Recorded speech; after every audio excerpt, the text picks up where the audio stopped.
For most, sleep is a peaceful escape, but for some, it's an unconscious adventure walking, cooking, or even driving without awareness.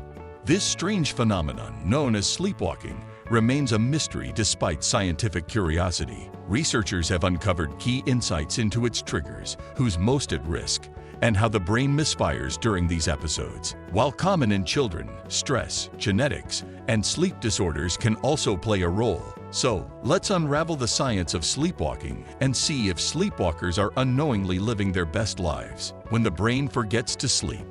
Sleepwalking doesn't happen at random moments during sleep. It actually has a preferred schedule. It typically occurs during the deepest stages of sleep, also known as stages 3 and 4 of non-rapid eye movement sleep. Now, if you're wondering why sleepwalking happens in deep sleep instead of during dreams, the answer is simple. Your body is supposed to be paralyzed during dream sleep, rapid eye movement sleep. That's right. When you're dreaming about being a superhero or escaping a zombie apocalypse, your body ensures you don't actually start acting it out by temporarily paralyzing your muscles. Since sleepwalking occurs in non-rapid eye movement sleep, it means that part of the brain responsible for movement wakes up, while the part responsible for conscious awareness remains deeply asleep. That's why sleepwalkers can perform complex actions, like opening doors or navigating stairs, yet have zero memory of their midnight adventures. Who's most likely to sleepwalk? If you've ever woken up in a different spot than where you fell asleep, you might be wondering, am I a sleepwalker? Well, sleepwalking is most common in children, and there's a scientific reason for that. Their brains are still developing, and some researchers believe that their sleep cycles aren't fully regulated yet. This means that their brain sometimes struggles with the transition between deep sleep and wakefulness, causing them to rise and roam without actually waking up. It's estimated that around 17% of children experience sleepwalking at some point, but luckily, most kids grow out of it as their brains mature. However, if sleepwalking continues into adulthood, it could be linked to stress, sleep deprivation, alcohol use, or even mental health disorders like depression or anxiety. Some studies even suggest that genetics play a role, meaning if your parents were known to take nighttime strolls, you might be at risk too. In fact, if one parent has a history of sleepwalking, the chances of their child developing the condition increase significantly.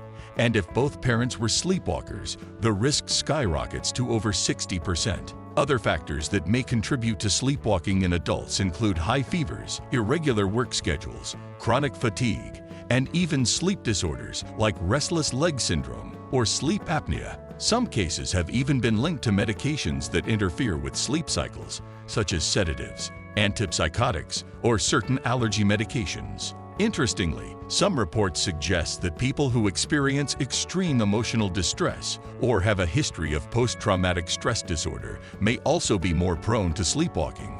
Although sleepwalking is generally harmless, in rare cases, some people may engage in risky or dangerous activities, such as leaving the house, attempting to drive, or even engaging in violent behavior. That's why it's essential to identify potential triggers and manage underlying causes if sleepwalking becomes frequent or hazardous. Why do people sleepwalk? While scientists haven't pinpointed one specific reason why sleepwalking occurs, they have some compelling theories. One idea is that sleepwalking happens when the brain tries to wake up too quickly from deep sleep. Instead of moving through the proper sleep cycle, the brain partially wakes up, allowing the body to move, but leaving the mind stuck in dreamland. Think of it like your brain hitting the snooze button on consciousness while your legs decide to go on an adventure. This confusion between sleep and wakefulness can lead to some truly bizarre and unpredictable behaviors. Another possible explanation involves underdeveloped neurotransmitters, particularly GABA, which acts like an off switch for your body's movements during sleep. Think of it as your brain's way of saying, "Let's keep those legs still while we rest." For adults, this system works pretty well, ensuring the body stays immobile during deep sleep. But in children, GABA production isn't fully developed yet, meaning their motor systems may still be active even when their brains are deeply asleep. This could explain why sleepwalking is far more common in kids than in adults. Finally, certain triggers like stress, medications, or sleep deprivation can increase the likelihood of sleepwalking, even in people who don't typically experience it. High levels of stress, irregular sleep patterns, fever, or certain medications can all disrupt the brain's ability to regulate sleep, making nighttime wandering more likely. Environmental factors, such as loud noises or sudden disruptions during deep sleep, can also jolt the brain into an incomplete wakeful state, causing sleepwalking episodes. What do sleepwalkers actually do? Hollywood loves to portray sleepwalkers as eerie figures in white nightgowns with arms stretched forward like zombies, but in reality, they can do surprisingly complex and sometimes hilarious things while asleep. Common sleepwalking behaviors include wandering aimlessly, opening doors or cabinets, eating food, talking or shouting, getting dressed or undressed, attempting to leave the house, and even performing daily tasks like brushing their teeth or making a sandwich. Some have even driven cars while asleep. While many of these actions are harmless, sleepwalking can sometimes be dangerous, leading to injuries from tripping, falling down stairs, or wandering into unsafe situations. A common myth warns against waking a sleepwalker, but while it's not actually dangerous, it can leave them confused, panicked, or even aggressive due to being in a deep stage of sleep. Instead of forcefully waking them, experts suggest gently guiding them back to bed, or, if they're in a risky situation, carefully steering them to safety. Can sleepwalking be treated? Most of the time, sleepwalking isn't a serious medical issue and tends to disappear as children grow older. However, if it persists into adulthood or becomes dangerous, there are ways to manage it. While there is no specific cure for sleepwalking, adopting certain lifestyle changes and medical interventions can help reduce its occurrence and ensure safety. Improving sleep hygiene is one of the most effective ways to reduce sleepwalking. Sticking to a regular sleep schedule, avoiding sleep deprivation, and creating a calm bedtime routine, such as dimming the lights, limiting screen time before bed, and maintaining a cool room temperature can encourage uninterrupted sleep.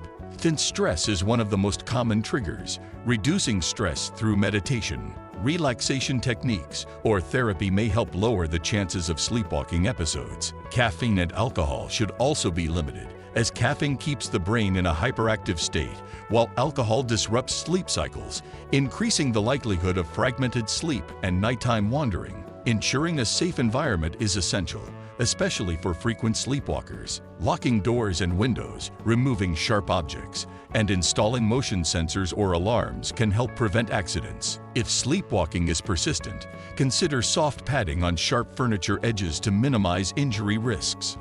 Additionally, identifying and treating underlying conditions such as sleep apnea, restless leg syndrome, or chronic insomnia can significantly reduce sleepwalking episodes, as these disorders often interfere with normal sleep patterns.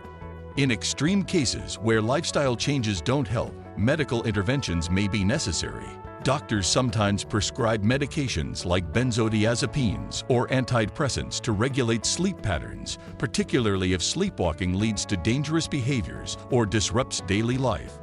However, medications are typically a last resort. Cognitive behavioral therapy has been found to be effective for some chronic sleepwalkers, helping them manage stress and improve their sleep cycle. In certain cases, hypnosis has also been used to reduce episodes, especially when linked to anxiety or unresolved emotional issues. Although sleepwalking is often harmless, if it poses safety risks or significantly impacts daily life, consulting a sleep specialist is recommended. A sleep study, polysomnography, can help identify the exact cause and guide further treatment, ensuring a safer and more restful night for both sleepwalkers and those around them. And that's a wrap on the wild world of sleepwalking. If you enjoyed this deep dive into the mysteries of the night, don't sleep on it. Hit that like button, subscribe, and turn on notifications so you don't miss our next adventure. Got a funny or spooky sleepwalking story? Drop it in the comments below. Until next time, stay curious and keep dreaming.